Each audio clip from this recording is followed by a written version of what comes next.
नमस्कार दोस्तों, आप सभी का स्वागत है। आज हम क्लास 8 साइंस का जो हमारा बहुत ही महत्वपूर्ण चैप्टर है उसको पढ़ेंगे।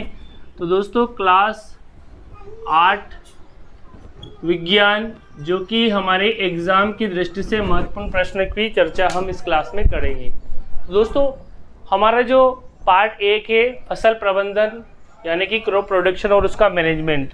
देखिए सबसे पहले फसल क्या है, तो सबसे पहले क्रॉप्स क्या है। तो एक बड़े पैमाने पर एक ही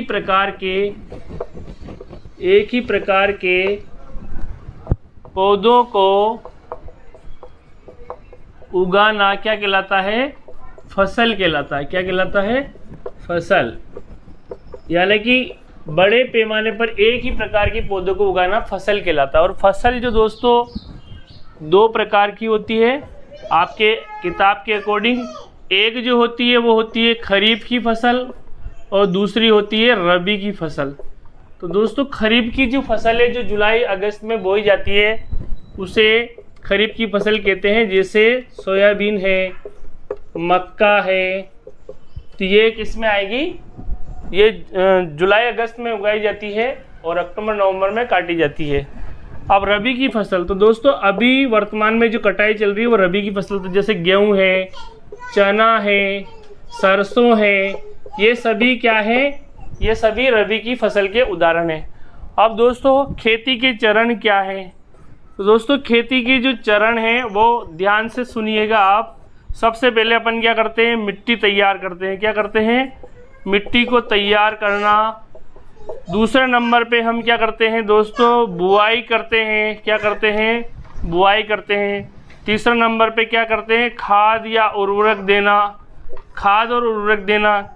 चौथे नंबर पे दोस्तों हम क्या करते हैं? सिंचाई करते हैं। क्या करते हैं? सिंचाई। फिर हम क्या करते हैं? खरपतवार को नष्ट करते हैं। खरपतवार नष्ट करते हैं। इसके बाद दोस्तों फसल की क्या होती है? कटाई करते हैं। क्या करते हैं? कटाई। उसके बाद कटाई के बाद उसका क्या किया जाता है? भंडारण किया जाता है। क्या किया जाता है? भंडारण। तो मिट्टी तैयार करके बुआई करते हैं। बुआई के बाद हम क्या करते हैं? बुआई के बाद हम खाद देते हैं, फिर सिंचाई करते हैं, फिर उसमें से खरपतवार वगैरह यानी कि पौधे में अवांछनीय जो पौधे उग जाते हैं फसल के अलावा उनको हटाते हैं। तो खरपतवार किसे कहते हैं? यानी कि फसल के अलावा उगने वाले सभी जो पौधे हैं खरपतवार कहलाते हैं। खरपतवार नाशी जैसे 2,4-D इसका इस्तेमाल किया जाता है। ये है दोस्तों खरपतवार नाशी। क्या है ये? खरपतवार नाशी। तो दोस्तों खरपतवार नाशी किसे? तो खाद और उर्वरक क्या है? तो खाद जो दोस्तों जो खाद होता है अपना कार्बनिक वो खाद होता है, और उर्वरक जो कि फैक्ट्रियों में तैयार किया जाता है। तो दोस्तों खाद के अंदर ह्यूमस होता है। क्या होता है? ह्यूमस। इसमें ह्यूमस नहीं होता है। खाद जो है वो सस्ता होता है और ये कैसा होता है? महंगा होता है। ये कहाँ तैयार किया जाता है? खेतों में तैयार किया जाता है। कहाँ तैयार किया जाता है? खेतों में। और ये कहाँ तैयार किया जाता है दोस्तों? ये तैयार किया जाता है फैक्ट्रियों में। कहाँ तैयार किया जाता है? फैक्ट्रियों में। इसके अलावा जो खाद हैं उसके अंदर नाइट्रोजन और फास्फोरस और पोटेशियम कम मात्रा में होते हैं या नहीं होते हैं, जबकि इसमें नाइट्रोजन, फास्फोरस, पोटेशियम ये अधिकता में पाए जाते हैं यानी कि उपस्थित होते हैं। उदाहरण की बात करें तो दोस्तों हमारा जो कार्बनिक खाद है जैसे ये तैयार होता है पशु अपशिष्ट से। किससे तैयार होता है? पशु अपशिष्ट से। और जो पौधों के जो अवशेष होते हैं, पौधों के अवशेष से ये तैयार किया जाता है। अब दोस्तों ये जो उर्वरक जो है, उर्वरक जैसे आपने देखा होगा NPK ये है, यूरिया है, NPK है, ये सब क्या है? Phosphate, single super phosphate, SSP है। ये सब क्या है? ये सब उर्वरक के उदाहरण हैं। तो ये हमारा जो पार्ट 1 के अंदर इम्पोर्टेंट हमने देखी। पार्ट 2 के अंदर है माइक्रो ऑर्गेनाइज्म यानी कि सूक्ष्म जीव। दोस्तों सूक्ष्म जीव किसे कहते हैं? ऐसे जीव जो नग्न आंखों से दिखाई नहीं देते हैं, सूक्ष्म जीव कहलाते हैं। और सूक्ष्म जीव में कौन आते हैं? जीवाणु आते हैं, कवक आते हैं, विषाणु आते हैं, इसके अलावा प्रोटोजोआ आते हैं। इसके अलावा प्रोटोजोआ, जीवाणु, विषाणु, कवक, ये सब क्या है? सूक्ष्म जीवों के उदाहरण हैं। इनके द्वारा भी विभिन्न प्रकार के रोग हो जाते हैं। इन्हें नग्न आंखों से नहीं देख सकते, इन्हें किसकी सहायता से देखा जाता है? सूक्ष्मदर्शी के द्वारा। किसके द्वारा? या मैग्नीफाइंग ग्लास के द्वारा, आवर्धन लेंस की सहायता से इनको देखा जाता है, आवर्धन लेंस की सहायता से। दोस्तों, सूक्ष्म जीव के हमारे लाभ भी हैं और नुकसान, यानी कि इससे नुकसान भी होता है। क्या क्या लाभ है दोस्तों? जैसे दूध को दही बनाने में इसका इस्तेमाल किया जाता है, दही बनाने में। दूसरा है शराब बनाने में, शराब की फैक्ट्रियों में इसका इस्तेमाल किया जाता है।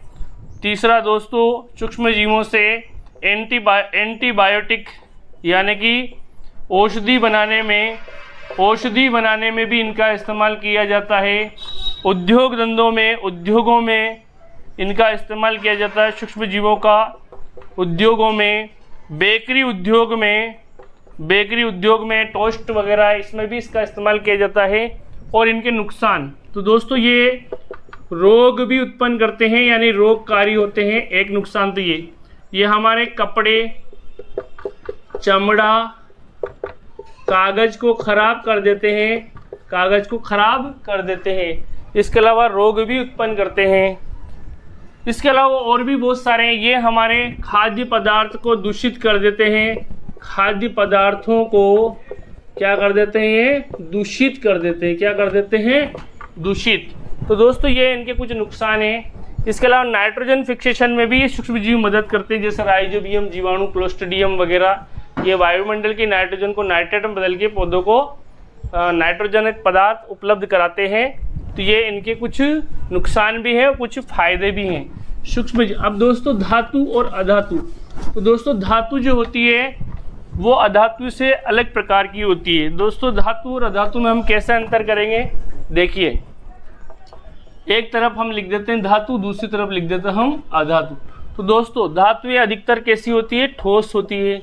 और अधातु कौन सी अवस्था में होती है? या तो गैस अवस्था में या द्रव अवस्था में होती है। दोस्तों धातुएं कैसी होती है? तन्य होती है, यानी कि इनको ताना जा सकता है।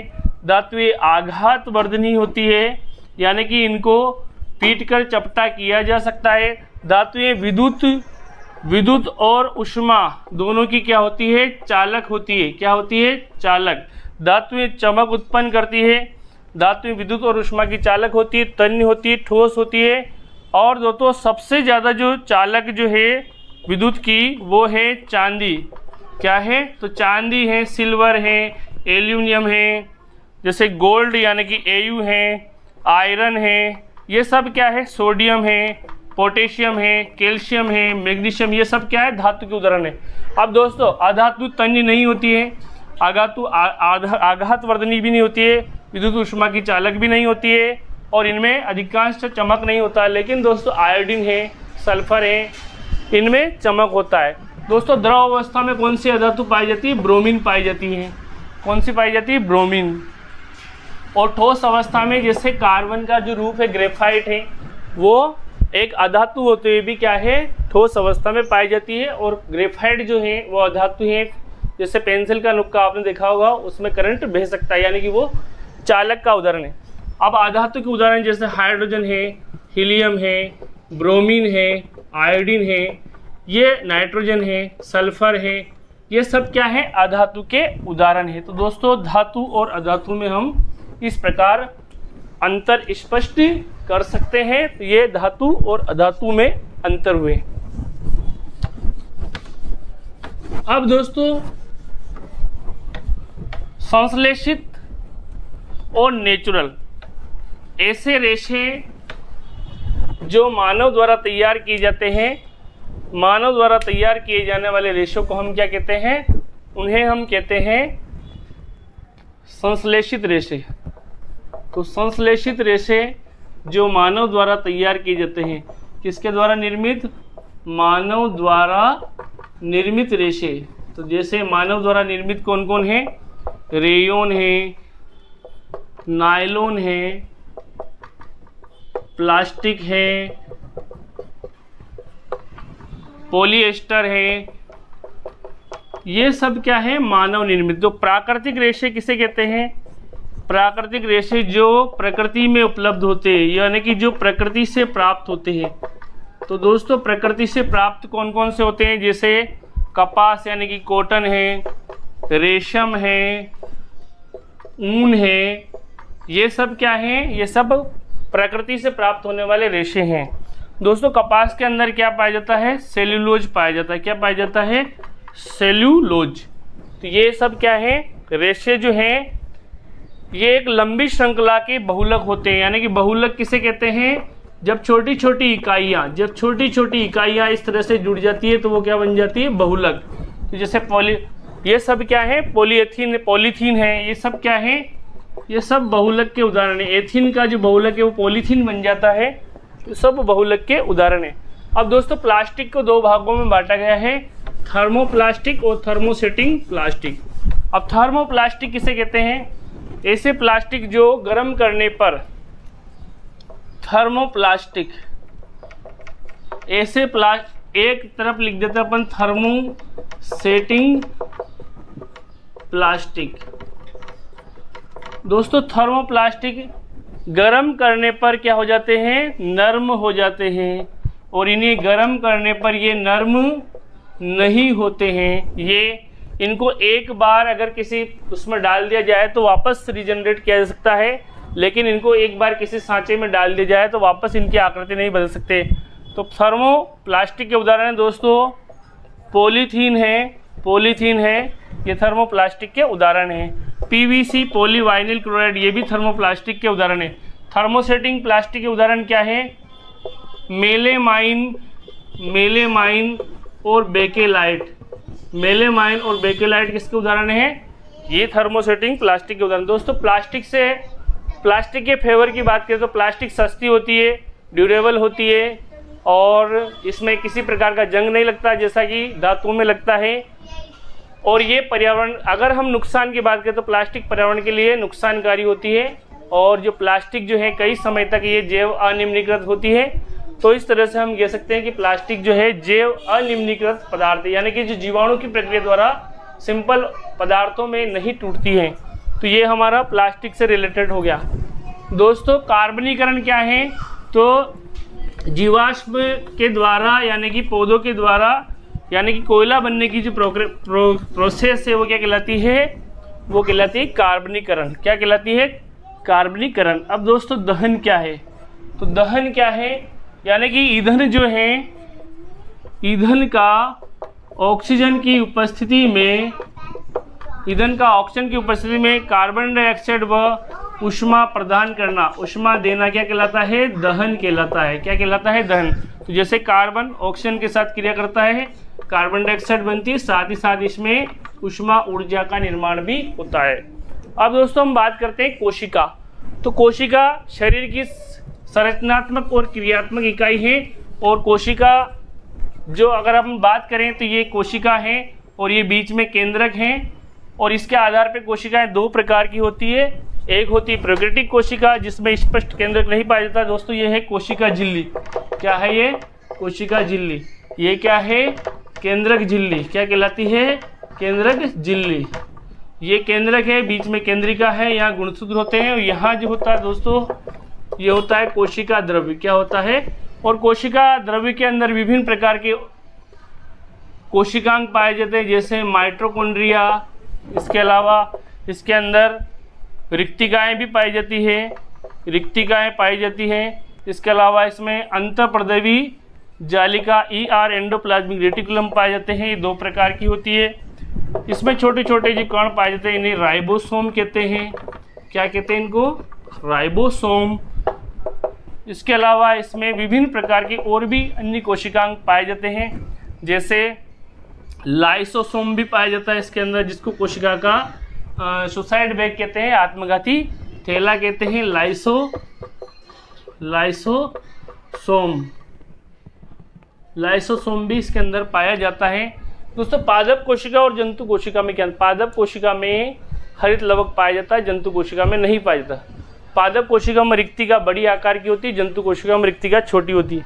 पादप कोशिका में जो केंद्र के साइड में होता है, जंतु कोशिका में केंद्र के बीच में होता है। पादप कोशिका में जो संचित पादप कोशिका में कोशिका भित्ति पाई जाती है, जबकि जंतु कोशिका में कोशिका भित्ति नहीं पाई जाती।